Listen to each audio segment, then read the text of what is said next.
আসসালামু আলাইকুম রহমতুল্লাহি বারাকাতু। আলহামদুলিল্লাহ ওয়াসসালাতু ওয়াসসালামু আলা রাসূলিল্লাহ ওয়া আলা আলিহি ওয়া আসহাবিহি ওয়া বারিক ওয়া সাল্লিম। وقال الله تعالى في كلامه المجيد ولنبلونكم بشيء من الخوف والجوع ونقص من الأموال والأنفس والثمرات وبشر الصابرين الذين إذا أصابتهم مصيبة قالوا إنا لله وإنا إليه راجعون উলাইকা আলাইহিম সালাওয়াতু মির রাব্বিহিম ওয়া রাহমা উলাইকা হুমুল মুহতাদুন।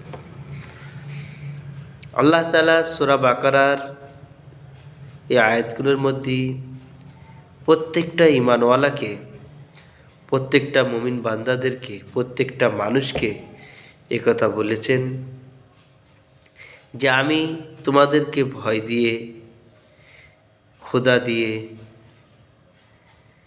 খিদে দিয়ে, মালের নুকসান দিয়ে, জানের নুকসান দিয়ে, ফসল কাটার সময় হয়ে গেছে সেগুলো ক্ষতি দিয়ে তোমাদেরকে পরীক্ষা নেব। যারা এই পরীক্ষায় ধৈর্য ধারণ করবে এবং এই কথা বলবে যেগুলো আল্লাহরই মাল, আল্লাহ আমাদের দিয়েছিলেন, আল্লাহ নিয়ে নিয়েছেন, তো তাদের জন্যে আল্লাহ তাআলার রহমত তারা পাওয়ার যোগ্য, আর নাহলে কেউ নয়।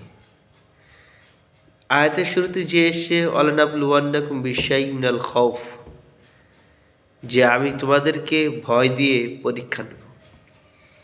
তো এখন এই যে এসআইআর চলছে, এটাও একটা ভয়, আতঙ্ক সৃষ্টি হবে। ইমানদারদের পরীক্ষা নেওয়া হবে যে তাদের পা ডোলমাল, পা টলে নাকি। ওই জন্যই কোনো মুমিন মুসলমান কেউ যেন আত্মহত্যা করতে যাবেন না। দোহাই, আপনাদের যত হয়রানি করাবে তত আপনার জিন্দেগির গুনাহ মাফ হবে। আমরা তো শরীয়তের ওপর চলছি না, তো আল্লাহ তাআলা আমাদের গুনাহ মাফের আর একটা রাস্তা রেখে দিয়েছেন, সেটা হচ্ছে যে গভর্নমেন্টের দ্বারা হয়রানি। আচ্ছা, এই হয়রানিটা কেন হচ্ছে জানেন? তিনটে কারণে। একটা হচ্ছে আমরা সবাই এর আগে জানি যে মুসলমানদের নাম কাটা পড়েনি খসড়ার তালিকায়, তো হিন্দুদেরকে সান্ত্বনা করার জন্যে মুসলমানদেরকে অঢেল নোটিশ পাঠানো হচ্ছে। যাদের ছেলেপিলে কম বাড়িয়ে দিয়ে পাঠানো হচ্ছে, যাদের বেশি তাদেরকে অলরেডি নোটিশ পাঠানো হচ্ছে। কোনো ভুলের কারণ না, মুসলমানদের কাগজপত্র সব সঠিক, কোনো ভুলের কারণে নোটিশ না। ছেলেপিলের বেশি, ছেলেপিলে কম, যাদের কম আছে তাদের বেশি করে পাঠানো হচ্ছে, আর যাদের বেশি আছে তাদের তো অলরেডি পাঠানো হচ্ছে। এক, হিন্দুদের শান্ত রাখার জন্যে। নাম্বার দুই, মুসলমানদেরকে কেন বেশি পাঠানো হচ্ছে?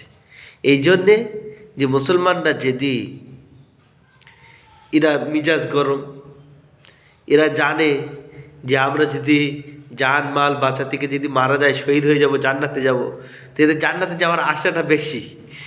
আর এরা তড়িঘড়ি এদের মিটার গরম হয়ে যায়।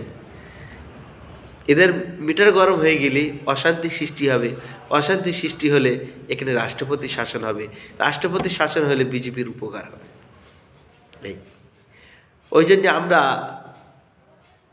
প্রতিবাদ করব, শান্তিমূলক প্রতিবাদ, সরকারি কোনো জিনিসপত্রের ক্ষতি না করে প্রতিবাদ করব। আচ্ছা, তো এক নাম্বার বললাম যে হিন্দুদের শান্ত করার জন্য, দু নম্বর বললাম যে রাষ্ট্রপতির শাসন চালু করার জন্য, নাম্বার তিন হচ্ছে যে আল্লাহ হেফাজত করুক মুসলমানের সংখ্যা কমানোর জন্য, আর নাহলে কোনো উদ্দেশ্য নয়। আল্লাহ তাআলা আমাকে আপনাকে তিনার দিকে রুজু হওয়ার তৌফিক দান করুন। যে আল্লাহ তাআলা আদেশে গাছে শুকনো পাতা পড়ে না, সে আল্লাহ তাআলা আদেশে যেন আমাদের প্রত্যেকটা মুমিন মুসলমানের জান মাল ইজ্জত আবরুকে আল্লাহ তাআলা হেফাজত করুন, বলুন আমিন।